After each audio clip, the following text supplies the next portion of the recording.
ဒီကဗျာအားလုံးပဲမင်္ဂလာပါကျွန်တော် The Blue Corner နေပြီးတော့ပြန်လည်ကြိုဆိုပါတယ်ဒီဘက်မှာတော့ Chelsea အသင်းက Premier League ပွဲစဉ်15အဖြစ်ဒီ AFC ဘုံမောက်အသင်းနဲ့အဝေးကွင်းမှာသွားပြီးတော့ရှင်ပြန်ကစားမှာဖြစ်တယ်ပေါ့နော်အဝေးကွင်းမှာရှင်ပြန်ကစားရမယ်ဒီပွဲနဲ့ပတ်သက်ပြီးတော့ဟိုဘယ်လိုထင်မြင်ချက်တွေရှိလဲဘယ်လိုရလက်မျိုးတွေဖြစ်သွားနိုင်မလဲဆိုတော့ကျွန်တော်တို့ဒီနေ့နည်းနည်းလေးဆွေးနွေးကြည့်ကြမယ်ပေါ့နော်ဒီအဆင့်14အေးမှာရှိနေတယ်ပြီးလို့ရှိရင်ဒီကျွန်တော်တို့ပြီးခဲ့တဲ့တစ်ပတ်ကရှုံးခဲ့တဲ့ Leeds United အသင်းတို့ပဲနောက်ဆုံး9ပွဲစက်တိုက်နိုင်ပွဲပြောင်းနေတဲ့အသင်းတစ်သင်းပဲဖြစ်တယ်ဒီဘုံမအသင်းဆိုလို့ရှိရင်ဒီဂျာတီအစ3-5ပွဲထိအောင်တော်တော်ကောင်းတဲ့ရလက်တွေကိုပိုင်ဆိုင်ခဲ့တယ်သူတို့ရတဲ့ရသားတွေတော့ကိုယ်ကြီးလည်းရခဲ့ပြီးတော့နိုင်ပွဲတချို့လည်းရတယ်ရမှတ်တချို့လည်းစုဆောင်းနိုင်ခဲ့တယ်တော့သူတို့အခုချိန်ဒီ6ပွဲစက်တိုက်လောက်နိုင်ပွဲပြောင်းနေရတော့မှအဆင့်14ဆိုတဲ့အနေထားမှာရက်တည်နိုင်နေသေးတယ်ဆိုတော့ဟိုဒါ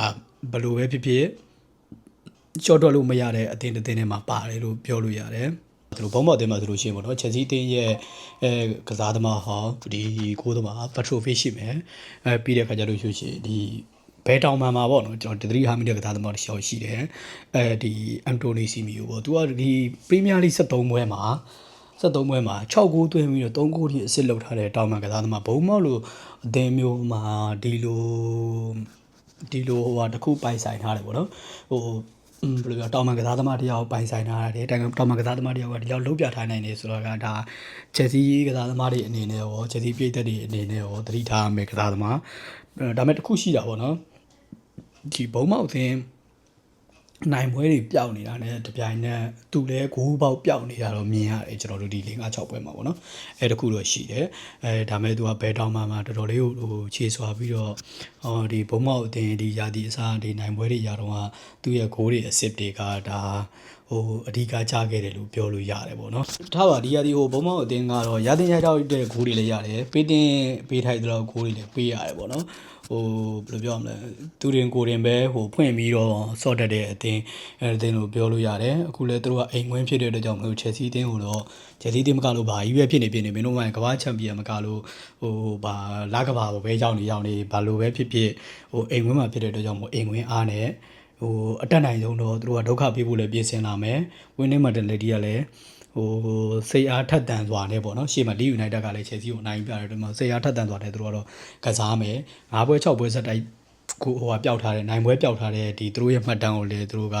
ဟိုရက်တန့်ဖို့အတွက်ကိုပြင်ဆင်လာမှာပေါ့နော်ဟိုဒါကတော့ဘုံမောက်အသင်းဘက်ကနေပြီးတော့အချမ်း Chelsea အသင်းဘက်ကိုကြည့်မယ်ဆိုလို့ရှိရင်ဒီရှေ့တပွဲ Leeds United နဲ့ပွဲပေါ့3-1ဆိုတဲ့ရလန်နဲ့ဟိုဘယ်လိုပြောမလဲအချက်တကွဲဟိုကြည့်မလားရှုမလားပြောင်းသူတို့ရှုံးခဲ့တယ်အဲ့ဒီပွဲနဲ့ပတ်သက်ပြီးတော့ကျွန်တော်ပွဲပြီးသုံးသက်ချက်တော့မလုပ်လိုက်နိုင်ဘူးဒီမှာကျမ်းမာရေးကိစ္စလေးနဲ့နည်းနည်းရှုပ်သွားတဲ့ခါကျတော့တရက်ကြော်မှဆိုတော့လေကျွန်တော်လည်းမလုပ်တော့တာပေါ့နော်အဲ့တော့ဒီမှာပဲပေါင်းပြောရမယ်ဆိုလို့ရှိရင် Leeds United နဲ့ပွဲတော့တော်တော်ကိုစောက်တယ်တော်တော်ကိုစောက်တောင်မှဟိုလူထုတ်ပုံကစပြီးတော့စောက်လိုက်တာကဟိုကွင်းထဲရောက်နေတဲ့ Tosin ဆိုလို့ရှိရင်ဟိုဘယ်လိုပြောရမလဲဗျာဟိုကွင်းထဲဝင်သွားပြီးတော့မှမင်းထွက်သွားတော့ဆိုပြီးတော့ဟိုတွန်းထုတ်ချင်လားအောက်ထီအောင်စောက်တယ်အဲ့ဒီနေ့ကဆိုလို့ရှိရင်ပေါ့နော်အဲ့လိုမျိုးဟိုပြီးတဲ့ခါကျလို့ရှိရင်ဒီလီယမ်ဒီလက်တယေ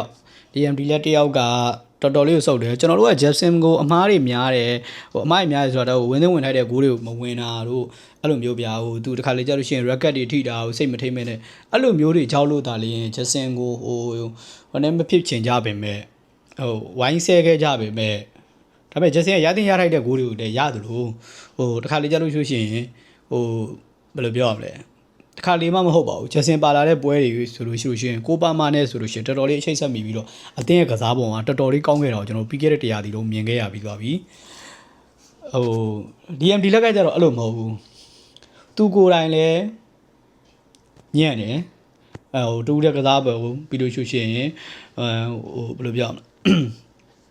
ဲသူ့ရဲ့ပြေးအားယုံအားတွေကဗျာဘယ်လိုပြောရမလဲဟို Chelsea အသင်းရဲ့ကစားပုံနဲ့အလုံးမဖြစ်ဘူးလို့ကျွန်တော်ပြောချင်တယ်ဟိုပါလာလို့ရှိရင်အသင်းရဲ့ကစားပုံကလည်းမကောင်းဘူးပေါ့နော်အဲ့လိုပုံစံမျိုးပြီးလို့ရှိရင်နောက်တစ်ခုကကျတော့ဒ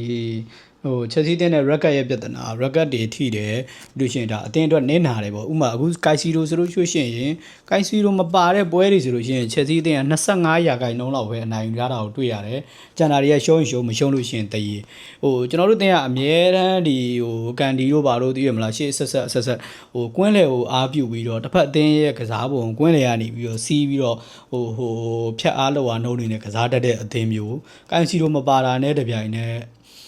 ချက်စီးတင်းရဲ့ကစားပုံကချက်စီးကစားပုံမဟုတ်တော့ဘူးအဲ့လိုမျိုးတခြားတစ်တင်းရဲ့ပွဲကိုကြည့်နေရတယ်လို့မျိုးဖြစ်သွားတာဗျာအဲ့တော့ဒီချက်စီးတင်းကဒီ record တွေရတာနဲ့ပတ်သက်ပြီးတော့လည်းဒီကစားသမားတွေအပေါ်ကိုအဲ့လိုမျိုးစူပေးတံပေးစနစ်တွေနဲ့စီကံတကြတေချာကြက်မှတ်တင်တယ်လို့ကျွန်တော်ကတော့ထင်တယ်ဘာလို့ဆိုတော့အတင်းအတွက်နင့်တာလို့တစ်ခုအနေနဲ့ထပ်ပြီးတော့နောက်ဆုံးဒီပြောချင်တာအဲ့တော့နီးပြအန်ဆိုမာရစ်ကာကပြဿနာပါလဲဆိုတော့သူကဒီအပြောင်းလဲလုံးနိုင်လို့နာကစားသမားတွေကိုအနာပေးခြင်းလို့နာဘာလို့အနာပေးခြင်းလဲမသိဘူးပွဲချက်တွေရှိတာသိတယ်ဘယ်လိုပြောအရန်ကစားသမားတွေလည်းချက်တီးမှာပြောမှဆိုလို့ရှိရင်ဗျာတောသားချက်ပေါက်ဆိုတာကဒီ top ပိုလေးတို့စပြီးတော့ဝင်လာကြတဲ့ကဒီဝယ်လိုက်တဲ့လူတွေဆိုတာလည်းအများကြီး16တင်းဖန်နေဆိုလို့ရှိရင်လည်းဝိုင်းပြောကြရတောသားချက်ပေါက်ချက်တီးရတော့ဝယ်ချလိုက်ပြန်ပြီဘယ်ရောက်မှမသိဘူးဝယ်ချလိုက်ပြန်ပြီသတင်းတော့မထွက်ဘူးဝယ်ချလိုက်ပြန်ပြီအဲ့လိုပုံစံမျိုးတွေနဲ့ဝယ်ထားတဲ့လူတွေကလည်းအများကြီးrotate လုပ်ပြီးသုံးတာလည်းသုံးပါဒါပေမဲ့နိုင်တဲ့ပွဲတွေဖြစ်ထိုက်တဲ့ပွဲတွေအမှတ်အပြည့်ရထိုက်တဲ့ပွဲတွေကိုမရဘဲနဲ့ဒီသူ့ရဲ့ဒီအပြောင်းလဲတွေခဏလုံးကစားပုံလေးတည်ငြိမ်မဲ့ကြလိုက်ရှေ့ပွဲမှာဘာစီလိုနာကိုအနိုင်ရတယ်အာဆင်နယ်ကိုတယောက်နဲ့တေးကစားရတယ်ပေးတဲ့တွေမျောလင်းချက်တွေအများကြီးပေးပြလိုက်တယ်အခုဆိုလို့ရှိရင်ပြန်ရိုက်ချိုးသွားပြန်ပြီဘာချက်ဒီပေးတဲ့တွေခေါင်းတွေကိုဘာပြန်ရောက်သွားလဲဆိုတော့ဒီနီးပြနဲ့ဒီလောက်စောက်ကျိုးမပြေတဲ့နီးပြဘယ်လိုပြောမလဲအဲ့လိုမျိုး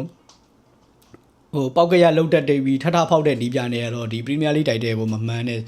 ဆိုတာမျိုးကခေါင်းထဲရောက်သွားပြီအဲ့တော့အားလုံးကစိတ်ပြန်လျှော့လိုက်ကြပြီအဲ့လိုပဲပြောမှရမယ်ပေါ့နော်အပြောင်းလဲတွေလှုပ်လုံးအားကြီးတယ်ပေါ့နော်ဒါ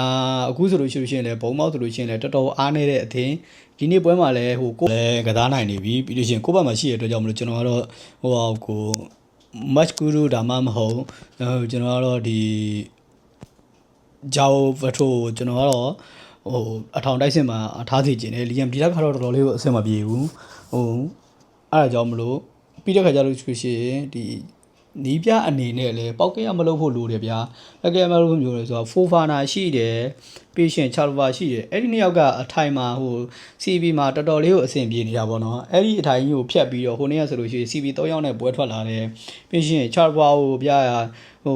ညာအစုံမှာကစားခိုင်းတယ်တဲ့ဘလို့မှအဆင်မပြေဘူးပြီးလို့ရှိရင်ဂျာတိုစင်က၄ကွေးနေတဲ့အခါကျတော့အဲ့ဘက်ဟက်ကနေပြီးတော့လာဖြည့်ရတယ်လာဖြည့်ပြီးတဲ့ပြင်ဖြည့်လိုက်တဲ့အခါကျတော့ဟိုဘက်က overlap တွေဖြစ်ပြီးတော့တောက်လျှောက်ကိုလီကနောက်ဆုံးများလီက4ဂိုးပေါက်4ချိန်တည်းတယ်3ဂိုး4ဂိုးလုံးပေးရတယ်တကိုးတောင်မှ offside ဖြစ်သွားလို့မရတာပေါ့နော်ပြောမယ်ဆိုလို့ချင်း4ချိန်တည်းတာ4ဂိုးလုံးပေးရတယ်ဆိုတာကဂိုးသမားညံ့လို့မဟုတ်ဘူးနောက်တန်းနေနဲ့အနေတွေကနေပြီးတော့အပိုင်အခွင့်အရေးတွေပေးကန်လို့သာလျှင်ဂိုးပေါက်တဲ့ခံချက်တိုင်းကဂိုးဝင်တာအဲကြောင့်မို့ဒီပွဲမှာလည်းနီးပြအနေနဲ့ပောက်ကရမလုပ်ဖို့လိုတယ်ဘာလို့ဆိုတော့ကိုရီရှုံးနေပြန်အောက်မှာမန်ယူတို့လီဗာပူးတို့တရေလိုက်ကြတယ်စပါးတို့တရေလိုက်ကြတယ်ဒါtop 4အတွက်ကိုရှင်ပြန်နေကြတဲ့အသင်းတွေပါအမှတ်လိုက်ရောတာကံကောင်းတယ်လို့ပြောလို့ရတယ်မဟုတ်လို့ရှိရင်အခုလိုအဆင့်4မပြောနဲ့ဗျ10ဝန်းကျင်လောက်ရောက်နေလောက်ပြီးနှစ်ပွဲလောက်စက်တိုက်ရှုံးလိုက်မယ်ဆိုရင်ဒီပွဲမှာလည်းနီးပြအနေနဲ့ပောက်ကရမလုပ်ဖို့လိုတယ်ပြီးလို့ရှိရင်ရထိုက်တဲ့အမှတ်ကိုပွဲတွေများတာပွဲတွေများတာမှန်ပေမဲ့3ရက်တပွဲလောက်ကန်နေရအမှန်ပေမဲ့ဒါကိုအသင်းကအသင်းကြီးချင်းတွေမတွေ့ဘဲနဲ့ဒီအလေအလတ်ကအသင်းတွေဇာအောက်ခြေကအသင်းတွေနဲ့ကန်နေရတယ်ကန်ကောင်းတယ်လို့ပြောလို့ရတယ်အဲ့ဒီမှာယူသိမ်းယူထားတဲ့အမှတ်တွေကိုယူထားဖို့လိုတယ်ပေါ့နော်ဒီလောက်ပဲနီးပြအနေနဲ့တော့ပောက်ကရမလုပ်ဖို့လိုတယ်ဒီနေ့ပွဲမှာဘလို့လူစင်းအနေနဲ့ပွဲထွက်လာမလဲဆိုတော့ကျွန်တော်တို့ဒီမနက်ဖြန်ည10:00နာရီစနေည10:00နာရီ line နဲ့ထွက်မှာပဲဆက်ပြီးပြောကြမယ်ပေါ့နော်နီးပြအဆိုမာရစ်ကာရဲ့အပြောင်းလဲတွေဒီခဏလောက်တတ်တာကချက်စီအသင်းအတွက်နင်းနာစေတာနဲ့ပတ်သက်ပြီးတော့အမြင်လေးတွေကောမှာဆွေးနွေးသွားလို့ရပါတယ်ဒီကြည့်ပေးကြတဲ့ညီကိုတယောက်ချစ်သေးတာကိုကျေးဇူးတင်ပါတယ်ကျွန်တော်တို့ဒီ Facebook page နဲ့ YouTube channel လေးကိုလည်း like and subscribe လုပ်သွားပေးကြပါဦး